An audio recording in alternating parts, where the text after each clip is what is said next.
എടാ ലക്ഷ്മണ, ഇന്ന് രാവിലെ മറ്റേ നമ്മുടെ കമ്പിപ്പാലത്തിന് തൊട്ട് മുകളിൽ ഈ ചാക്കിൽ പോഞ്ഞ് കേട്ടിട്ട് ആടുന്ന് ഭയങ്കര നാറ്റം വരുന്നുണ്ട്. അപ്പൊ നമ്മുടെ ആദർശില്ലേ, നമ്മുടെ റിപ്പോർട്ടർ ആദർശ് എന്നിട്ട് പോയിട്ട് ഫോട്ടോ എടുക്കുമ്പോൾ നമ്മൾ ശ്രദ്ധിക്കുന്നത് അവിടെ ഈ സാധനം ഉണ്ട്, മറ്റേ ചാക്കിൽ കെട്ടിയിട്ട് ഭയങ്കര നാറ്റം. ആ ഭാഗത്ത് പോകാൻ കഴിയില്ല.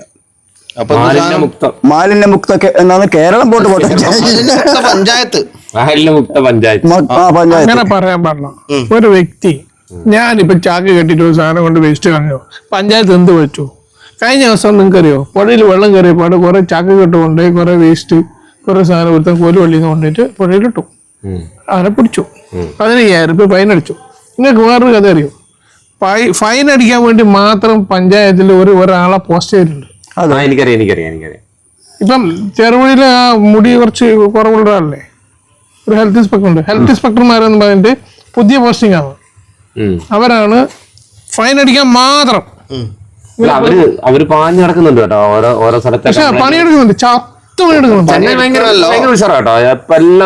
എല്ലാ സ്ഥലത്തും എത്തുന്നുണ്ട്, നല്ല ഫൈൻ കൊടുക്കുന്നുണ്ട്. പക്ഷെ അതിന് വേറെ പ്രശ്നം എന്നറിയും, ഇപ്പൊ ഫൈൻ അടിക്കുന്നു. ഇപ്പൊ ഗോവിന്ദാടൻ ഞാൻ ഫൈൻ അടിക്കുന്നു, ഗോവിന്ദാടനെ പ്രസിഡന്റിനെ വിളിക്കും. പ്രസിഡന്റ് എന്നെ വിളിച്ചിട്ട് അതൊന്നും ഒഴിവാക്കേട്ടോ. അതിവർക്ക് ഫൈൻ അടിച്ചതിനെ കൊണ്ട് കാര്യമൊന്നുമില്ല, പഞ്ചായത്തിന് പൈസ കിട്ടില്ല. അല്ല, പഞ്ചായത്തിന് പൈസ കിട്ടിയിട്ടും വലിയ കാര്യമൊന്നുമില്ല. പഞ്ചായത്തിന്റെ മുകളിലെത്തുന്ന മറ്റേ ആ റോഡ്, നമ്മുടെ ആ ബാറിന്റെ തൊട്ട് മറ്റേ റൈനേഴ്സ് ക്ലബിന്റെ തൊട്ട് മുന്നിലത്തെ ആ റോഡില്ലേ, കോൺക്രീറ്റ് റോഡ്, അത് ഇതിനടുത്ത് കോൺക്രീറ്റ് ചെയ്തേ ഉള്ളൂ. ഫ്രണ്ടില്ലേ ഫുള്ള് പൊളിഞ്ഞ് നടക്കാണ്. കാശ് കൊടുത്തില്ല എന്ന് പറയുന്നില്ല. ഒരു ചെരുപ്പ്, ഇപ്പൊ സുരേഷ് ചെരുപ്പ് കൊണ്ട് ഞാൻ ചെരുപ്പ്, നമ്മൾ ചെരുപ്പ് കൊണ്ട് ഈ ചെരുപ്പ് ചാവുന്നവര് ഉപയോഗിച്ചാൽ പിന്നെ കോൺട്രാക്ടർമാരുടെ തൊഴിലല്ലേ അത്. ഒരു വർഷത്തിന് മുമ്പേ എല്ലാം ആ റോഡ് പോവാറുണ്ട്. 5 ഇഞ്ച് ആലങ്കാരികമായിട്ട് പറഞ്ഞാൽ അല്ല, ഒരു വർഷത്തിനുള്ളിൽ ഈ സാധനം പോവാറുണ്ട്. പിന്നെ എന്തിനാ ചെയ്യുന്നേ?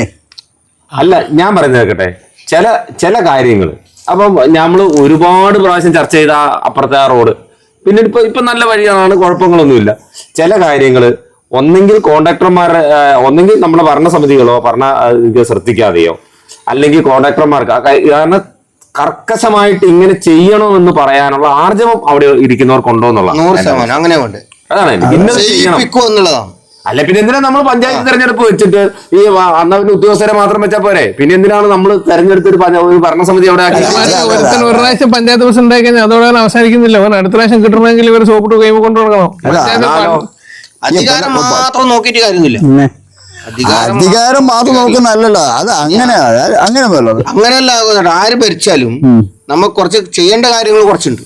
അല്ലേ, അത് നമ്മള് പറയാം, പഞ്ചായത്ത് ഇലക്ഷൻ ഒന്നും നമ്മള് രാഷ്ട്രീയം നോക്കാതെ അല്ലെങ്കിൽ വ്യക്തികളെ നോക്കിയിട്ടാണ് പഞ്ചായത്തിന് വോട്ട് ചെയ്തിട്ട് നല്ലൊരു ശതമാനം എല്ലാ സമയം. അപ്പൊ നമ്മൾ ഒരു നല്ലൊരു പഞ്ചായത്ത് മെമ്പർ, നല്ലൊരു പ്രസിഡന്റ് ഒക്കെ അവരൊക്കെ വരുന്നത് നമുക്ക് ഒരുപാട് പ്രതീക്ഷകളുണ്ട്. ഇന്ന കാര്യം മുമ്പൊക്കെ സുരേഷ് പറയും, ഇല്ല കമ്മീഷൻ കൊടുക്കണം, അത് കൊടുക്കണം, ഇത് കൊടുക്കുന്നുണ്ടാവാം. പക്ഷെ സാധാരണഗതിയിലുള്ളതിന്റെ രീതിയിലുള്ള കമ്മീഷൻ ഒന്നും ഇപ്പം നിലവിൽ ചെറുകിട പഞ്ചായത്തിലോ അല്ലെങ്കിൽ ഈ ചെറുതിലൊന്നുമില്ല. എന്ന് വെച്ചാൽ അങ്ങനത്തെ ആളുകളല്ല ഭരണസമിതിയിലുള്ളത്. ഈ പൈസ കൊണ്ട് അല്ലെങ്കിൽ കോൺട്രാക്ടർമാരെടുക്കുന്ന പൈസ വാങ്ങിയിട്ട് കാര്യങ്ങൾ നടത്താൻ പറ്റുന്ന ആളുകളൊന്നും അങ്ങനെയുള്ള ആൾക്കാരൊന്നല്ല. പക്ഷെ എന്തോ ഒരു അശ്രദ്ധ, ഒരു ശ്രദ്ധയില്ലായ്മ, വേണ്ടുന്ന കാര്യങ്ങള് കാരണം ചെറിയ കാരണം ഒരു പഞ്ചായത്തിനെ സംബന്ധിച്ചിടത്തോളം അത്രയും കാര്യങ്ങൾ ചിന്തിക്കാനുള്ളൂ. ആ വേണ്ടുന്ന കുറച്ച് കാര്യങ്ങൾക്ക് ശ്രദ്ധ ഊന്നിക്കൊണ്ട് അതിന് പ്രാധാന്യത്തോടു കൂടി പ്രവർത്തിക്കുന്നില്ല. അവിടെയാണ് അതിന്റെ പ്രശ്നം. അതിനൊരു പ്രാധാന്യം കൊടുക്കേണ്ടത്. നമ്മളെ ഏൽപ്പിച്ചിരിക്കുന്ന ഉത്തരവാദിത്തങ്ങളെ അത് ഉത്തരവാദിത്തത്തോടു കൂടി ചെയ്യാനുള്ള പ്രാധാന്യം ഏൽപ്പിക്കുന്നില്ല എന്നുള്ളതാണ്. അത് രണ്ടു വശമുണ്ട്. ഇപ്പം ഒരു മാലിന്യ പ്രശ്നം വന്നാല് അത് നമുക്ക് പഞ്ചായത്തിനെ മാത്രം കുറ്റം പറയുക എന്നറിയാം, കുറച്ച് നാട്ടുകാരും ശ്രദ്ധിക്കണം, ജനങ്ങൾക്ക് ബോധമുണ്ടാവണം. എന്നാലേ ഒരുത്തരെ പിടിക്കാൻ പറ്റൂ. കാരണം എന്തായാലും ഈ ജനങ്ങളുണ്ടല്ലോ, വണ്ടി കൊണ്ടുപോയിട്ട് നമ്മളെ മച്ചു വളവില് തീരം തട്ടുന്ന സ്ഥലം, അത് ആടാർക്ക് പഞ്ചായത്തിന് വന്ന് നിൽക്കാൻ പറ്റുമോ? അപ്പൊ എല്ലാം ക്യാമറ വെക്കുക, അങ്ങനത്തെ എന്തെങ്കിലും കാര്യം ചെയ്യുക. പക്ഷെ ഒരു കാര്യമുണ്ട്, ഈ പഞ്ചായത്തിന് വരുന്ന ഫണ്ടില് തനത് ഫണ്ട് വന്നു കഴിഞ്ഞിട്ട് എന്ത് ചെയ്യാൻ? ഇതെല്ലാം കൂടി ക്യാമറ വെക്കല് തന്നെ ഫണ്ട് വേണ്ടേ? സർക്കാർ ഫണ്ടാന്ന് വെട്ടി കുറച്ച് തീരാതെ. അല്ല, അത് മാത്രമല്ല, സർക്കാർ പഞ്ചായത്തിന്റെ ഫണ്ടിന്റെ കാര്യം ഇതാണ്. നമ്മുടെ ആ ലൈറ്റ് വെച്ചിട്ട് അവിടെ തൊട്ട് ലൈറ്റ് ഇപ്പൊ നമ്മളെ മച്ചി പാടിച്ചാല് വരെ താഴെ കുടം നടന്ന് വെച്ചിട്ടുണ്ട്, പോയി പോകാൻ തുടങ്ങി. അല്ല ബൾബ് പോവില്ല പിന്നെ. ബൾബ് പോകുന്ന ഇപ്പൊ വെച്ചതാകും കേട്ടാ. അല്ല അത് മഴ ഓപ്പണായി കിടക്കുന്ന മഴ അതങ്ങനെ പറയരുത്. ഇത് വെക്കുന്ന കമ്പനിക്കാർക്ക് ഇവിടെ വെക്കുന്ന അല്ല അതിന് അവർക്ക് കണ്ടിട്ടോ ഇപ്പം കമ്പനിക്കാർക്ക് ഇത്ര വർഷത്തേക്ക് നിങ്ങൾ ഇത് അങ്ങനെ തന്നെയാണ് മാറ്റാത്ത ചെറുപുഴ പഞ്ചായത്തിൽ കെൽട്രോണാട്ടാ ചെയ്യുന്നത്. അവർക്ക് പോയി അവരും നോക്കിക്കോളും. അവർ വന്ന് നോക്കിട്ട് ഇത് മാറ്റി കൊടുക്കും. ഉറപ്പാണ്. അല്ലെ എനിക്ക് ഉറപ്പും തരാൻ പറ്റില്ല. ഞാൻ ചെറുപുഴ പഞ്ചായത്ത് എന്റെ പഞ്ചായത്തിലെ കാര്യം പോലും ഞാനൊക്കെ നോക്കാൻ പറ്റില്ല. ചെറുപുഴ പഞ്ചായത്ത് നിങ്ങളുടെ പഞ്ചായത്തിന്റെ കാര്യം ഇയാൾ ഈശ്വര പഞ്ചായത്ത് ഞാൻ ഈശ്വര പഞ്ചായത്തുകാരനാണ്. അത് ശരി. ഞങ്ങളുടെ പഞ്ചായത്ത് കുറച്ച് ഡീസന്റ് പഞ്ചായത്താണ്. കാരണം നമ്മളെ പഞ്ചായത്തിന് വേറെ പ്രത്യേകത ഉണ്ട്. വളരെ ഡീസന്റ് മെമ്പർ വളരെ ഡീസന്റ് അത് പറയണ്ട നമുക്കായിട്ടില്ല. ഓ മെമ്പറിന്റെ കാര്യം ഞാൻ മെമ്പറിന്റെ കാര്യം ഞാൻ പറഞ്ഞില്ല. നമ്മുടെ ഒരു കാര്യങ്ങൾ പറഞ്ഞു കഴിഞ്ഞാൽ നല്ല രീതിയിൽ അതിനെ അനുഭവപൂർവ്വം കൈകാര്യം ചെയ്യുന്ന ഒരു മെമ്പറാണ് ഞങ്ങളുടെ മെമ്പർ. അല്ല ഞാൻ പറഞ്ഞത് നിങ്ങളെ മെമ്പർ എന്നല്ല, ഏത് പഞ്ചായത്തിലാണെങ്കിലും ഇപ്പൊ ചെറുപ്പക്കാരനാണ് കാക്കച്ചാലിക്കാരനാണ്. കഴിവില്ലാത്തവൻ ഒരുത്തനും മെമ്പറായിട്ട് വരുന്നില്ല. മെമ്പറായിട്ട് വരുന്നില്ല ഇപ്പൊ. അതൊന്നും നിങ്ങൾക്ക് ശക്തമായ മത്സരിക്കാൻ വേണ്ടിട്ട് അത് കഴിഞ്ഞിട്ട് പഞ്ചായത്ത് കഴിവില്ലവരെയല്ലേ ജനങ്ങൾ തെരഞ്ഞെടുക്കൂലൂ. ശരിക്കും പറഞ്ഞാൽ സ്കൂൾ തലത്തിൽ തന്നെ ഈ പിള്ളേർക്ക് പോലും ഇത് മാലിന്യം വലിച്ചെറിയാൻ പാടില്ല, തിന്ന മുട്ടായി കടലാസ് അതൊന്നും വലിച്ചെറിയാൻ പാടില്ല എന്നല്ലേ ക്ലാസ് കൊടുക്കുക. ഇന്നിപ്പോ ഞാൻ ബസ്സിൽ വരുമ്പോ ഒരു ചെക്കൻ മറ്റേ ഇതില്ലേ പിന്നെ എന്താണ് കൊക്കോള കുപ്പിയില്ലേ അത് റോഡുമിലെ കഴിച്ചുകൊണ്ട് പോകുന്നുണ്ട്. അത് തീർന്നു, കുപ്പി വലിച്ച് റോഡ് കളഞ്ഞു. ആദ്യം ഒഴിവാക്കണ്ടേ. വീട്ടിൽ കൊണ്ടേ മാലിന്യം ഇടാൻ കഴിയാ. അല്ല അതിന് ഹരിതസേന വരുന്നുണ്ടല്ലോ ഈ എടുക്കാൻ.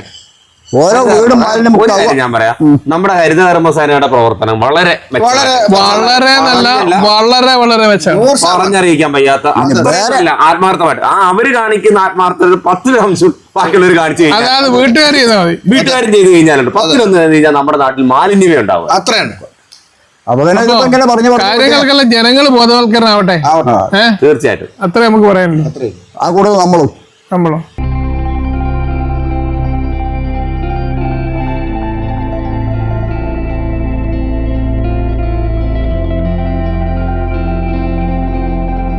അറിഞ്ഞോ, ആഴ്ചയിൽ 500 രൂപ വീതം ഫീസ് അടച്ചുകൊണ്ട് നേഴ്സാകാം.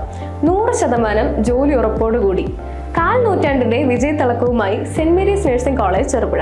പഠനത്തോടൊപ്പം തന്നെ ജോലി നൽകുക എന്നത് ഞങ്ങളുടെ മാത്രം പ്രത്യേകതയാണ്. പ്രവേശന സമയത്തെ അഡ്മിഷൻ ഫീസ് മാത്രം. 100% പ്രാക്ടിക്കലോടുകൂടി ഓൺലൈനായും പഠിക്കാം. അഡ്മിഷൻ തുടരുന്നു. 2 വർഷത്തെ നഴ്സിംഗ് ആൻഡ് ലാബ് ടെക്നീഷ്യൻ കോഴ്സുകളും 1 വർഷത്തെ പ്രീ പ്രൈമറി ടീച്ചേഴ്സ് ട്രെയിനിങ് കോഴ്സുകളും ഇവിടെ ലഭ്യമാണ്. Saint Mary's nursing college Cherupuzha.